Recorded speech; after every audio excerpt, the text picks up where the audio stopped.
Oke, tapi sebelum saya buka floor untuk tanya jawab, saya ingin membuka ya arsip tulisan saya. Ini tulisan lama sebenarnya. Ya, tulisan 6 Februari 2005. Ceritanya apa? Apa relevansinya dengan cerita kita di sini hari ini? Jadi tadi kutipan mengenai Prof. Sadli, itu kebetulan saya dan Prof. Sadli ada di ruangan yang sama. Ya, waktu itu baru saja diterbitkan Undang-Undang Kelistrikan nomor 20. Ya. Teman-teman serikat pekerja keberatan atas Undang-Undang Kelistrikan itu. Lalu mengundang saya untuk mendampingi mereka. Kita bentuk tim, lalu undang-undang itu kita bawa ke Mahkamah Konstitusi. Setelah melalui persidangan, ya dengan pendapat Prof. Sadli seperti tadi, saya jadi saksi ahli dari pihak pekerja. Hasilnya adalah undang-undang kelistrikan batal demi hukum karena melanggar konstitusi. Nah, cerita yang berikutnya menarik. Waktu undang-undang itu diumumkan batal demi hukum, saya lagi naik mobil gitu dengan salah seorang teman saya, mungkin banyak yang kenal juga, Mas Ihsanuddin Nursi gitu. Jadi berita pembatalan itu kita dengar di mobil. Alhamdulillah kita menang gitu. Serta-merta berarti ini kesempatan baik kita ketemu dengan Menteri Negara BUMN. Lalu kita telepon, kita minta waktu ketemu waktu itu menterinya masih Pak Sugiharto. Temu, ada apa? Begini Mas, hari ini teman-teman serikat pekerja berhasil mempertahankan konstitusi. Saya kira Anda sebagai menteri pada tempatnya mengucapkan selamat ya kepada para pekerja. Saya kira permintaan yang biasa-biasa saja gitu ya. Bahwa menteri mengucapkan selamat kepada pekerja yang berhasil mempertahankan konstitusi gitu. Jawabannya bikin saya kaget. Iya, itu dia kata yang bikin masalah. Chaos. Loh, saya bilang kenapa? Gara-gara itu investor kabur semua katanya. Oh, ternyata itu alasannya. Yang lebih menarik di samping Pak Sugiharto ada tim ahli menteri yang namanya Saudara Lincewe duduk. Lalu dia ikut komentar gitu. Memang katanya kita salah. Seharusnya undang-undang dasarnya dulu yang kita ubah, baru kita bikin undang-undang kelistrikan gitu. Kalimat penutupnya yang paling seru Pak, dan itu saya tulis. Jadi ini bukan sekarang saya katakan, sudah saya tulis ya.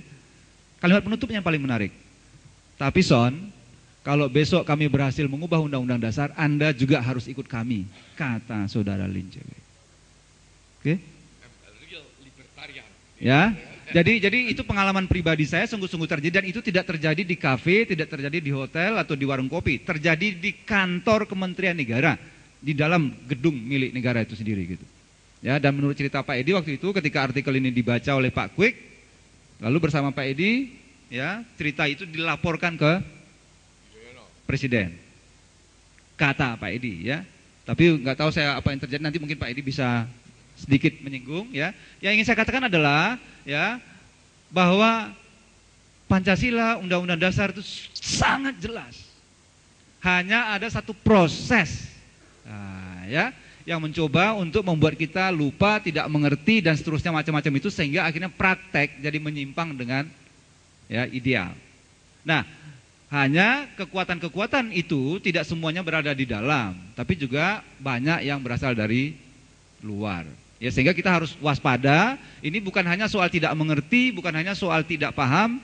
Khusus ya, kalau saya mau komentari sedikit mengenai Bung Karno, saya kira begini deh. Dalam konteks Bung Karno, itu jelas sekali terbukti. Pengetahuan tidak cukup, komitmen tidak cukup, bahkan kekuasaan pun nggak cukup untuk benar-benar mempertahankan Pancasila. Kurang apa Bung Karno? Pengetahuan ada, komitmen ada, kekuasaan ada. Itu pun masih bisa dihabisi.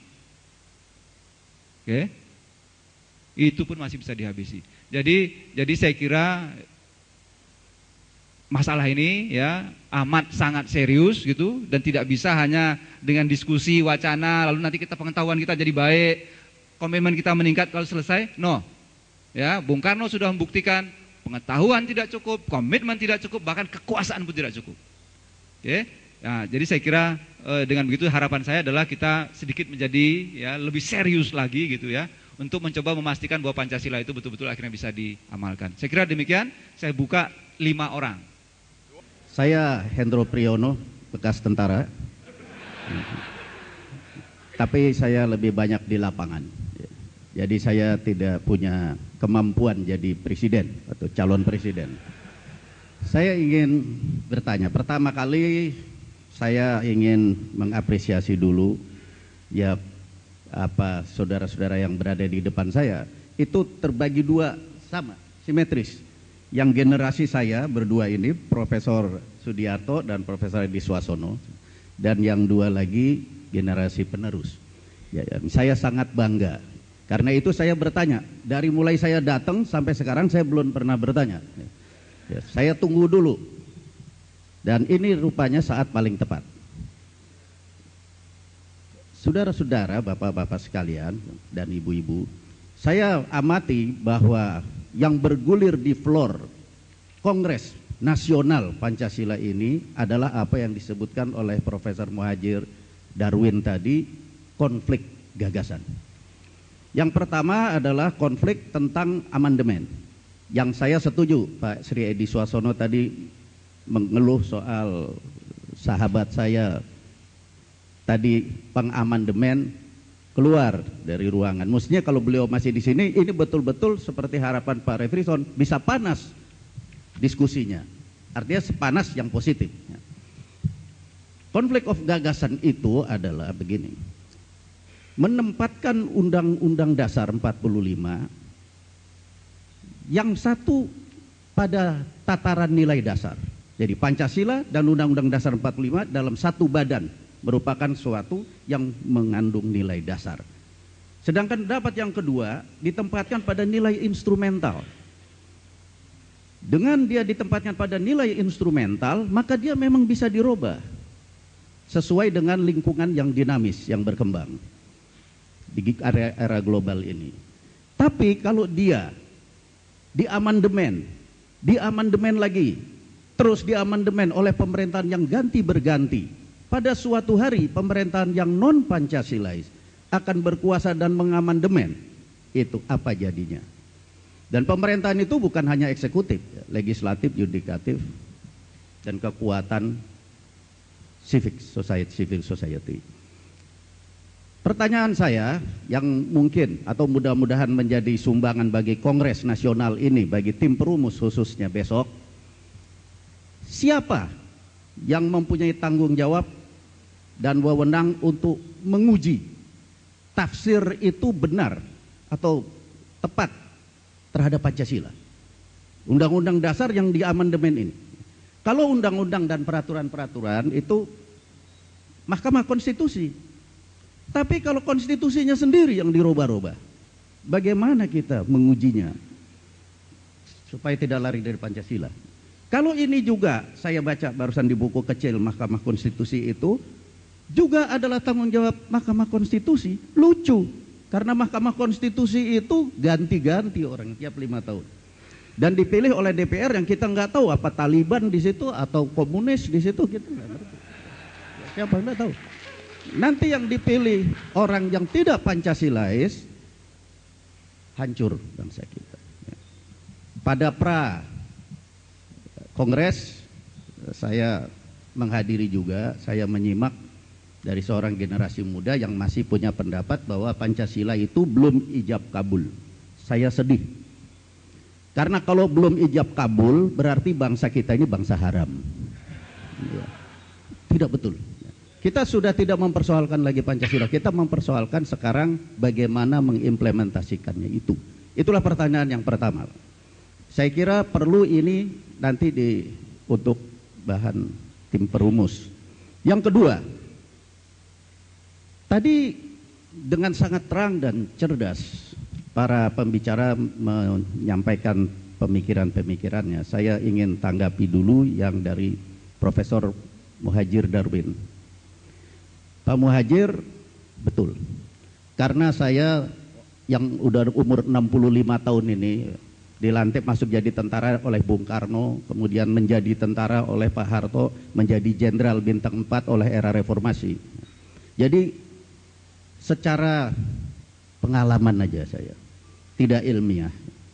Saya amati jalannya Pancasila itu persis seperti pengamatan Profesor Muhadjir. Pendekatan kiri gagal, Gagal. Saya merasakan kok di akademi militer makannya bulgur. Pendekatan kanan zaman Orde Baru berhasil, tapi gagal juga akhirnya. Local wisdom yang diangkat tidak kunjung menjadi local genius, sehingga begitu datang krisis bubar dia. Cina-Cina lari semua.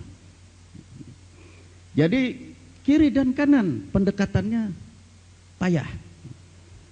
Sekarang saya mendengar gagasan saudara saya Pak Sri Edi Suasono, saya selalu perhatikan, begitu juga tulisan-tulisan Dr. Refreson Baswir. Kalau ekonomi Pancasila dan lain-lain yang di luar ekonomi juga, sosbud, agama, hankam, kita tanpa pendekatan, tidak melalui pendekatan kiri, tidak melalui pendekatan kanan. Padahal ideologi Pancasila adalah juga kritik terhadap ideologi-ideologi, bukan hanya ideologi berdiri sendiri. Dan kalau itu yang kita pakai, maka kita masih banyak kerjaan. Kita baru bicara tataran filsafati yang muter seperti obat nyamuk. Tataran instrumen kita masih belum beres. Buktinya amandemen kita ribut semua, baru di floor ini, belum di floor nasional. Tataran praksisnya mana? Belum ada polanya, konsepnya. Karena itu para pendahulu kita menggunakan pendekatan kiri, kemudian pendekatan kanan. Jadi itu cuma coba-coba. Karena itu kita hidup selama ini coba-coba terus. Lain sama Singapura. Singapura negeri kecil, menggunakan pendekatan kanan. 2 jam lebih saya bicara sama Lee Kuan Yew. Dia terang-terang bilang pendekatan kapitalisme. Tapi saya tidak mau neoliberal. Saya menggunakan prinsip-prinsip dan pemikiran Bung Karno. Walaupun dia musuh saya, dia bilang. Ya. Ini Lee Kuan Yew. Dan saya bukan sendirian, saya sama Bang TB Silalahi, penasehat presiden yang sekarang. Ya. Saya berdua diskusi sama dia.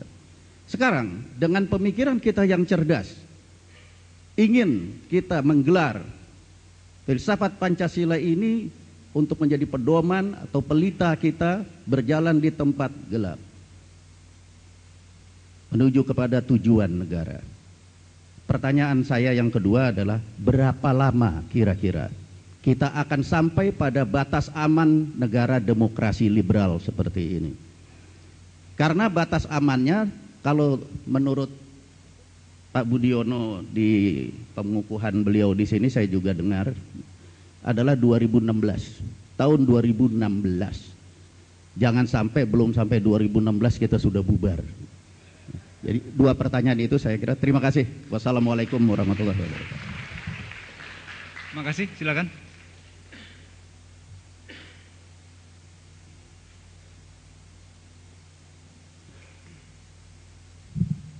Salam. Saya dari Universitas Samratulangi. Nama saya Markus Kaunang.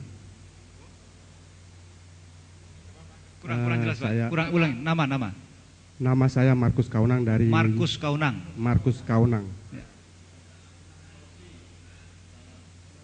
Oke. Saya merasa bangga mengikuti Kongres Pancasila yang topiknya sih meneguhkan, mereaktualisasikan dan revitalisasikan dan nilai-nilai Pancasila menuju terwujudnya Indonesia modern, demokratis, adil dan sejahtera. Ini poin terakhir ini ada hubungan dengan pembicara atau narasumber di depan. Ini kerjasama UGM dengan Mahkamah Konstitusi. Mungkin banyak yang hadir di ruangan ini sudah banyak kali mengikuti P4 waktu yang lalu. Sekarang ini kita mengikuti meneguhkan, mereaktualisasikan dan merevitalisasikan nilai-nilai Pancasila. Itu semua kita sudah tahu. P4 itu merupakan aktualisasi daripada nilai-nilai Pancasila. Tetapi pada kenyataannya waktu yang lalu hanya menghambur-hamburkan uang pada pos-pos tertentu. Itu kenyataan. Tidak ada kontribusi. Sekarang timbul pertanyaan, apakah ada hasil kongres hari ini, ada kontribusi dalam pembangunan bangsa, dalam hal hubungan dengan kesejahteraan masyarakat Indonesia? Ini adalah tugas dari narasumber. Jeripaya membuat konsep pemikiran-pemikiran harus dihargai. Kalau hanya sampai di sini tidak ada gunanya. Apa follow up-nya? Apa yang sudah disampaikan tadi? Apa tindak lanjutnya?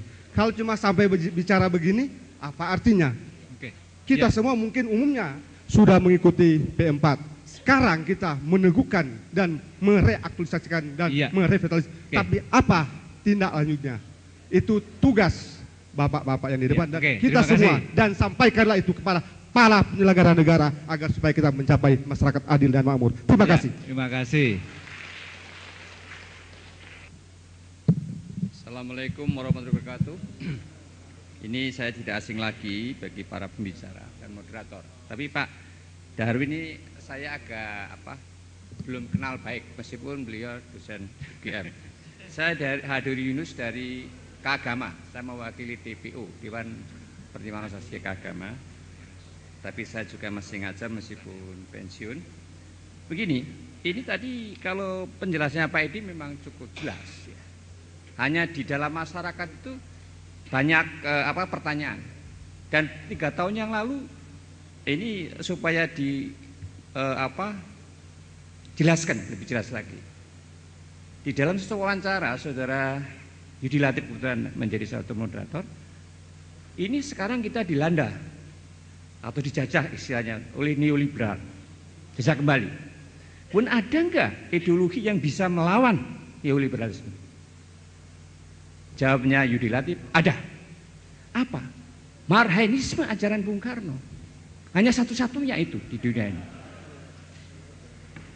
Kalau saya Marhainisme Pancasila 1 Juni. Kalau Pancasila yang di Mukadimah itu sudah hasil kompromi, saya setuju.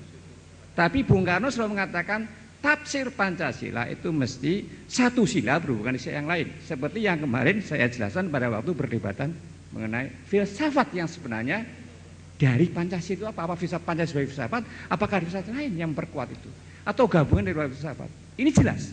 Jadi ini sebagai light star Pancasila itu sangat tinggi mengatasi neoliberalisme, komunisme, dan bahkan darul Islamisme. Ini dipegang tadi Pak Hendro sudah menjelaskan. Nah, satu itu Pak. Yang kedua, banyak rakyat yang bertanya, termasuk rakyat yang saya pimpin yaitu yang di bawah keluarga besar Marnis. Saya adalah ketua umum DPN keluarga besar Marnis. Di daerah Pak Hadori, saya kok bingung antara istilah ekonomi kerakyatan sama ekonomi Pancasila. Itu mana yang benar? Saya bilang lifestyle Pancasila semuanya sudah dari ideologi dan sebagainya. Itu ekonomi Pancasila yang membela rakyat, membela kemarin. Nah, sekarang istilah di sini ekonomi kerakyatan sehingga timbul perdebatan pada waktu Mubiarto sama Budiono, ya juga kawan-kawan saya, itu juga modern itu. Saya bilang enggak Pak, itu Pancasila, ekonomi Pancasila. Nah, Pak Edi juga kadang-kadang Pancasila dan kerakyatan. Jangan sampai dulu Tutut putranya Pak Harto, loh saya ini kok juga rakyat, mengapa tidak dibela oleh Pak Mubiarto dalam ekonomi kerakyatan? Mohon itu dijelaskan kepada rekan-rekan supaya tidak menjadi masalah. Kalau bagi saya, satu sistem itu mesti ada pegangannya, bahkan filosofinya. Kemudian yang kedua kepada Terakhir Pak Hadri. Ya. Pak Majid. Oh. 3 ya. Jadi begini, kalau tadi jelas Pak, Bapak kemarin ini kanan apa kiri? Kanan kiri ya. Kemudian berbagai macam ini. Saya akan mengatakan kalau Pancasila dasarnya itu jelas sosialisme Indonesia, sosialisme. Jadi tidak bisa hanya sekarang ini adalah suatu idea yang harus diperjuangkan. Bung Karno berkali-kali diperjuangkan sesuai dengan kondisinya. Jadi supaya dijelaskan. Kalau tadi ada berbagai macam perkembangan, sebelah kiri komunisme, sosialisme, sosial demokrasi, sosial liberalisme. Ini kalau yang terakhir neoleft saya kira. Itu jelas. Lah kemudian right kapitalisme kemudian itu kurang, neoklasik ada. Oke, kapitalis. makasih Pak Hadri. Nah, pertanyaannya ini memang agak susah. Ini masuk mana? Enggak, ini Pancasila sendiri dan harus mengerti transakti, keseimbangan antara politik, ekonomi dan sosial. Okay. Maka pertanyaannya mau kemana kita? Sudah ada jawabannya, hanya harus diperjuangkan. Ya, Masuk. makasih. Oke, sebelah kanan silakan Pak. Ya, Terima kasih tolong Pak. singkat padat Pak ya. Ya, saya Waktu kita sudah hampir Aloysius habis. dari Universitas Merdeka Malang. Ulangi Pak, siapa? Saya Aloysius dari Universitas Merdeka Malang. Sesi ini kelihatannya bisa dijadikan sesi refleksi terhadap Pancasila. Oleh karena itu saya memulai dengan ada joke politik sekitar tahun 2005.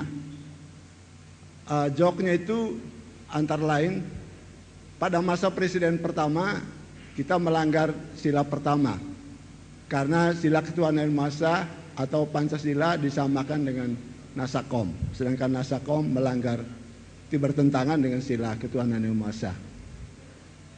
Pada masa presiden kedua kita melanggar sila kedua, kemanusiaan yang adil dan beradab, di mana banyak PKI yang dibunuh, banyak yang ditahan tanpa proses hukum, sampai terakhir banyak mahasiswa yang hilang. Bahkan sampai saat ini kalau salah masih ada 14 mahasiswa yang hilang. Pada presiden ketiga kita melanggar sila ketiga, yaitu lepasnya provinsi ke-27. Lalu pada presiden keempat kita melanggar sila keempat karena antara MPR dan presiden saling saling gempur. Akhirnya Presiden Abdurrahman Wahid mengeluarkan dekret, lalu akhirnya presidennya diturunkan oleh MPR. Pada presiden sampai dengan presiden kelima, joknya kita belum berhasil mewujudkan sila kelima, yaitu keadilan sosial bagi seluruh rakyat Indonesia. Lalu jok selanjutnya, bagaimana dengan pada masa presiden ke-6? Dalam tanda petik ada kekhawatiran Pancasilanya habis. Tetapi mungkin jok itu ditangkap oleh Presiden SBY, sehingga kita ketahui 2006 Presiden SBY mengeluarkan pidato 1 Juni di mana Pancasila itu sudah final, NKRI itu sudah final. Pertanyaannya, kalau itu dianggap pada masa 5 presiden dan sampai saat ini kita telah melanggar Pancasila, pertanyaannya ini siapa yang salah? Barangkali sebagian dari yang hadir di sini yang rambut-rambut putih ini mungkin ikut bersalah dalam periode-periode itu. Tapi ini barangkali pertanyaannya refleksi saya kembalikan kepada pembicara sore hari ini. Yang kedua, ada anekdot PKI dan P4. PKI dan P4 anekdotnya nasibnya sama, dibubarkan oleh ketetapan MPR. Kalau PKI kesalahannya karena terlibat dengan G30S PKI, sedangkan 36 butir P4 itu salahnya apa? Itu barangkali pembicara bisa menjelaskan. Oke, ya saya kira cukup Pak. Kita masih ada satu penanya lagi. Satu yang ketiga, soal tadi kapitalisme dan sosialisme. Barangkali sebagian dari kita di sini membaca bukunya Anthony Giddens, yaitu konsep The Third Way, untuk menetralisir kelemahan dari kapitalisme dan sosialisme. Kita di Indonesia barangkali The Third Way-nya tadi ekonomi kerakyatan, tapi juga di pihak lain itu berkembang konsep ekonomi syariat. Mohon penjelasan dari pembicara. Terima kasih. Terima kasih. Terakhir Ibu yang dari belakang, silakan.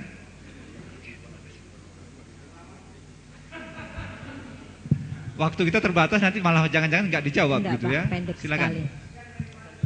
Nama saya Rina dari Masyarakat Sejarawan Indonesia Cabang Yogyakarta. Terima kasih, tadi sudah banyak diungkapkan oleh para pembicara tentang borok-borok pemerintah sekarang. Namun sedikit pembicara yang memberikan solusi mengenai borok-borok itu, bagaimana borok-borok itu bisa hilang. Nah, kalau kita meninjau dari makalah-makalah pembicara, jelas kita menengok kembali sila kelima keadilan sosial bagi seluruh rakyat Indonesia itu yang indikatornya jelas keadilan sosial, kesetaraan persamaan derajat semua warga negara, kedudukannya sama. Jabarannya memajukan kesejahteraan umum, melindungi, meningkatkan ketahanan perekonomian rakyat, pengaruh globalisasi, mengelola sumber daya alam untuk kepentingan rakyat. Namun yang kita lihat realitasnya itu ternyata berbeda karena banyak manipulasi, konspirasi, korupsi, diskriminasi itu banyak terjadi. Lalu PHK, kemiskinan, masih lagi ada para pejabat itu.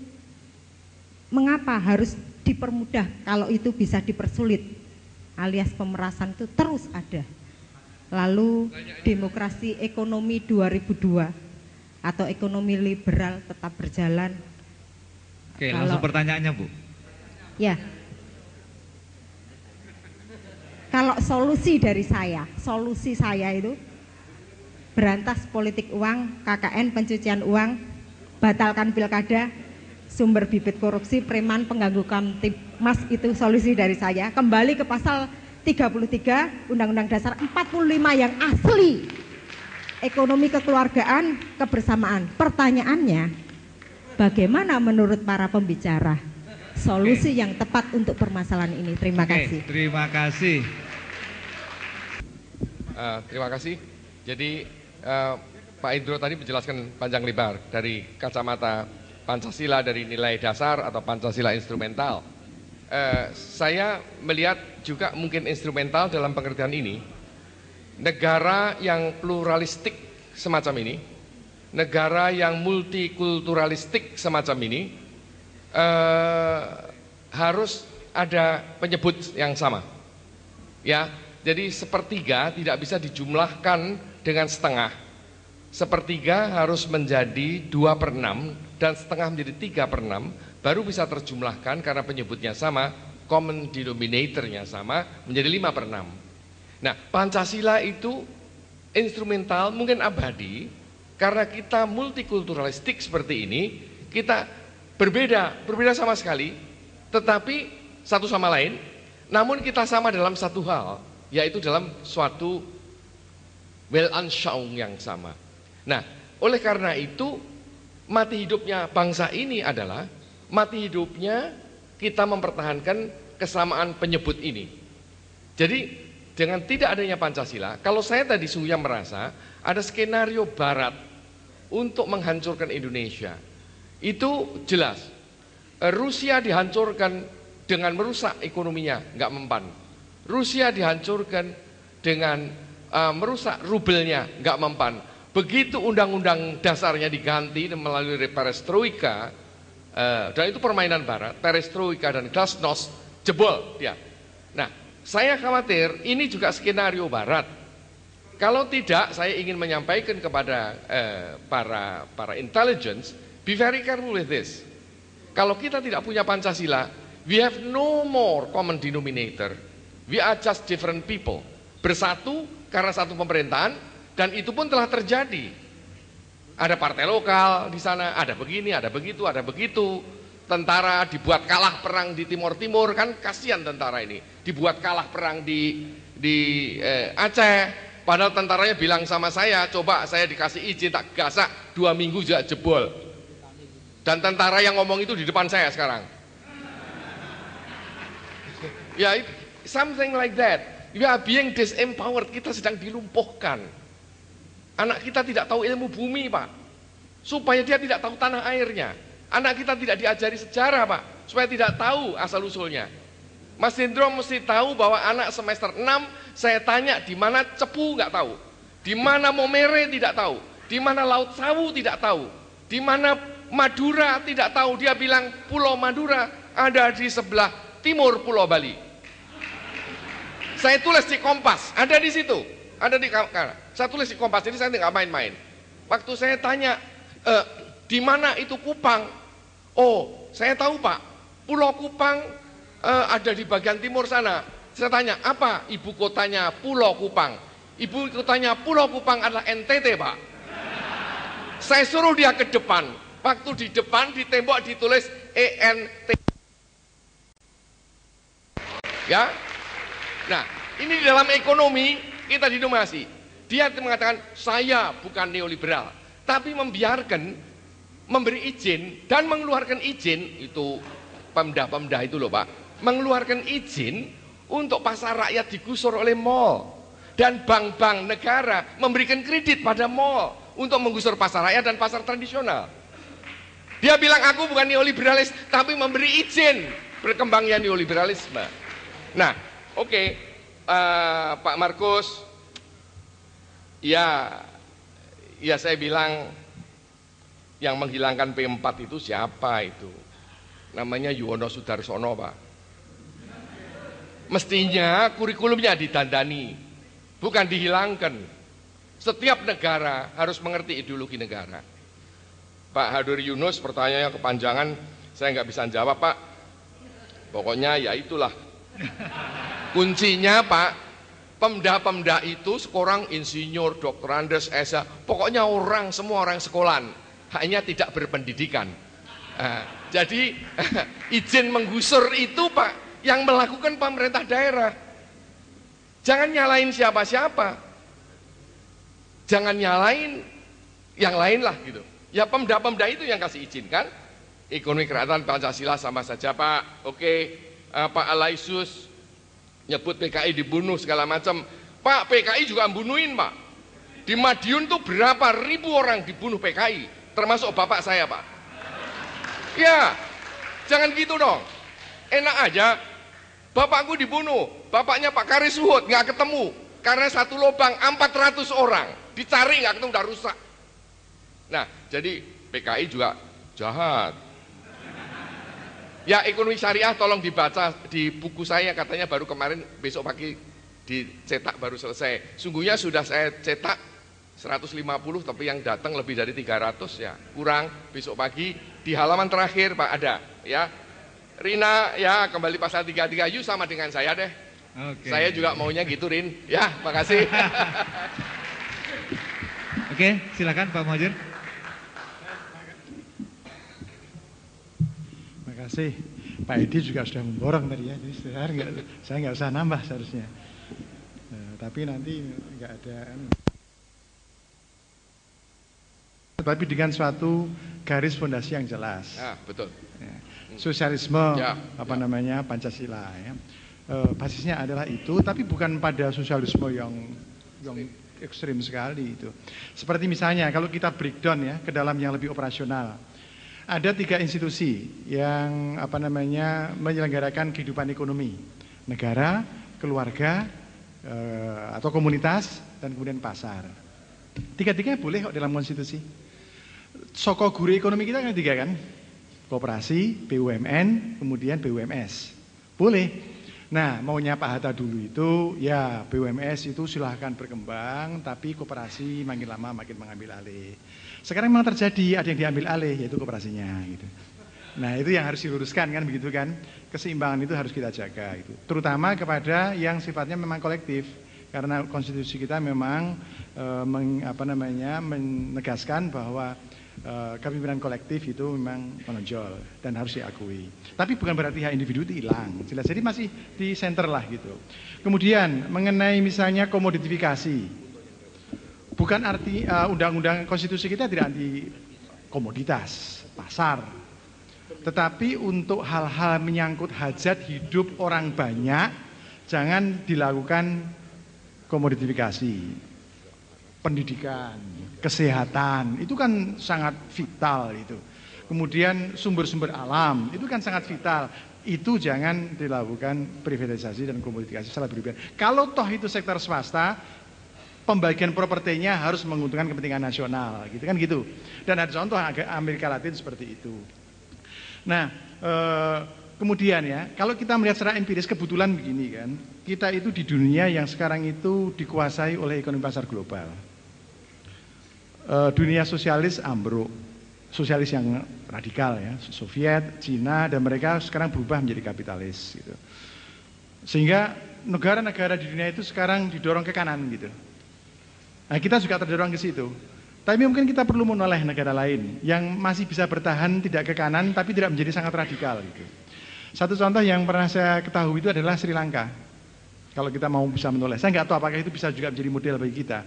Karena Sri Lanka itu adalah eksperimennya Inggris, mengembangkan bekas jajahannya menjadi negara yang sosialistik, bukan negara komunis. Jadi misalnya di sana itu pelayanan kesehatan dan kesehatan itu gratis untuk semua penduduk. tingkat kesejahteraan Sri Lanka sama Indonesia nggak terlalu terpaut. Tapi mereka bisa menggratiskan sekolah, menggratiskan plan kesehatan untuk semua keluhan, termasuk rawat inap. Itu ditanggung oleh negara. Pendidikan sampai SMU, perguruan tinggi bayar tapi sedikit, asrama bayar tapi subsidi, makanan subsidi. Jadi tidak perlu kaya untuk bisa sekolah sampai perguruan tinggi, dan tidak perlu kaya untuk bisa sehat. Cuman caranya itu adalah di sana itu tidak seperti Indonesia yang kita sudah menjadi masyarakat yang konsumtif. Kehidupan sehari-harinya lebih sederhana dari kita dalam hal pakaian, dalam hal mobil dan sebagainya. Jalan juga tidak semulus jalan-jalan kita. Gitu. Mereka berusaha menggunakan resources yang mereka kuasai, misalnya dalam hal kesehatan, daripada mengimport obat-obat dari luar. Mereka mengembangkan obat-obat dalam negeri, mengintegrasikan jamu ke dalam pengobatan modern. Mereka menanam sendiri tanaman-tanaman jamu dan dimasukkan di dalam sistem pelayanan kesehatan di rumah sakit secara gratis. Lalu saya tanya, apa efektif gitu?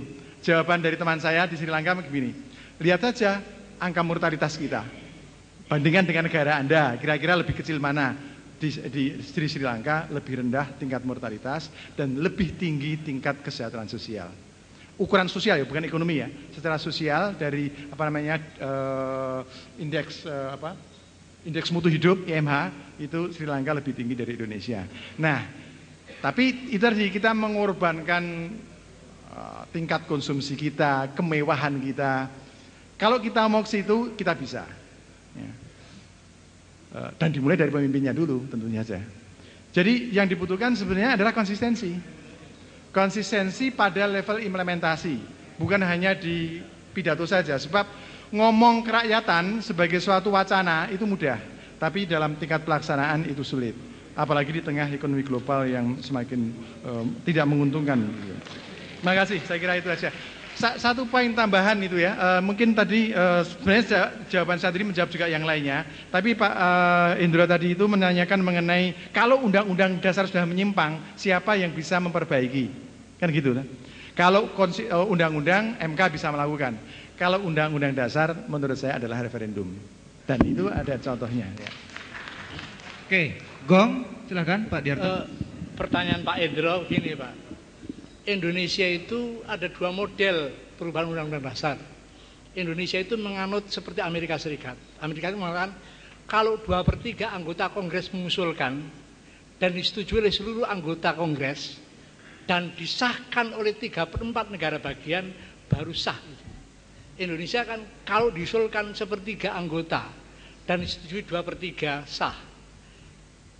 Ada model Perancis, referendum. Karena Perancis mengenal sampai 5 undang-undang dasar. Setiap kali kepingin referendum. Sama dengan Thailand, 18 kali sudah. Setiap kali, jadi kita tidak menganut referendum. Jadi founding fathers dapat dirubah kalau gitu loh. Pertanyaannya bagaimana menyelamatkannya? Bung Karno dalam pidato 1 Juni mengatakan kalau umat Islam ingin setiap aksara undang-undang yang keluar bernafaskan Islam, berusahalah sekuat-kuatnya supaya mayoritas anggota DPR untuk orang Islam. Nah sekarang tantangan bagi Pak Adori Yunus, jangan gerundelan di luar, berusahalah supaya anggota DPR itu bernafaskan itu. Itu pidato Bung Karno 1 Juli. Jadi saya pikir, saya kan termasuk anggota amandemen. Saya termasuk ada yang tidak setuju, tapi kan pakai voting kalah gitu kan. Lalu Demokrat kan menyetujui yang menang itu. Jadi menurut saya kawan-kawan saya yang grundel itu, bagaimana caranya? Sekarang kan ada partai politik yang undang-undang kepartaian yang ada catatan yang Pancasila kan pakai catatan kaki kan. Jadi berarti kan bagaimana caranya partai-partai politik di Indonesia itu semua Pancasilais? Siapa yang bertanggung jawab?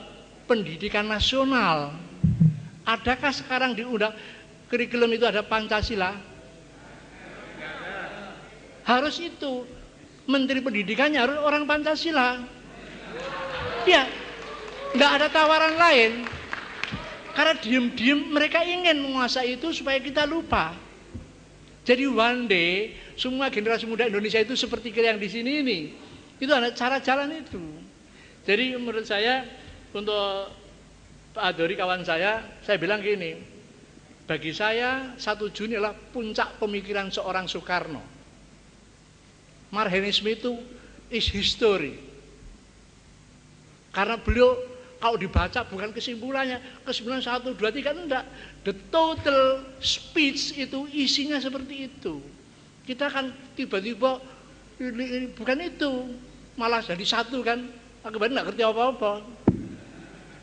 Jadi tolong tadi saja saya kutipkan, nggak ngerti kan, supaya mendidih seperti kawah condro di muka DPR itu. Bukan di luar, di dalam DPR maunya Bung Karno untuk mencapai konsensus. Terima kasih. Oke, iya. Oke, makasih ya. Kita kelewatan mungkin saya kira sekitar 5 menit dari jam 6 dari waktu yang ditentukan oleh panitia. Akhirnya saya kira begini. Ya, mungkin kalau lain kali ya kita ketemu lagi, itu sebenarnya memang kita tidak perlu lagi berdebat pada tingkat filsafati, konsep ya. Mungkin kita sudah harus bicara mengenai bagaimana ya implementasinya gitu. Ya. Dan betul. Ya. Ya, walaupun begitu acara kita 2 hari ini mudah-mudahan ya membantu kita semua untuk menangkap nilai-nilainya gitu ya. Dan ini yang penting ini, yang paling penting terutama bagi lembaga seperti UGM sebagai penyelenggara kongres ya, supaya implementasi itu juga tidak hanya keluar gitu. Karena kan salah satu keinginan dari penyelenggara kongres adalah membuat kesimpulan, bikin buku, lalu akan menyajikan kepada calon-calon pemimpin nasional. Tapi ada satu hal yang selalu jadi keprihatinan saya adalah sejauh mana pengamalan Pancasila dan Undang-Undang Dasar 45 itu sendiri dilakukan di dalam UGM. Kalau mengongkon uang tok enak, itu. Nah, jadi saya kira ini kewajiban akademik ya dari UGM sendiri, baik dengan meninjau kurikulum, silabi maupun dengan menulis buku-buku yang betul-betul membantu gitu ya pengamalan ya nilai-nilai yang ada di dalam Pancasila itu. Saya kira begitu ya. Saya ucapkan terima kasih atas kesabaran Bapak Ibu semua, juga terima kasih kepada ketiga bicara. Saya akhiri ya, lebih kurang saya mohon maaf. Billahi taufiq wal hidayah. Wassalamualaikum warahmatullahi wabarakatuh.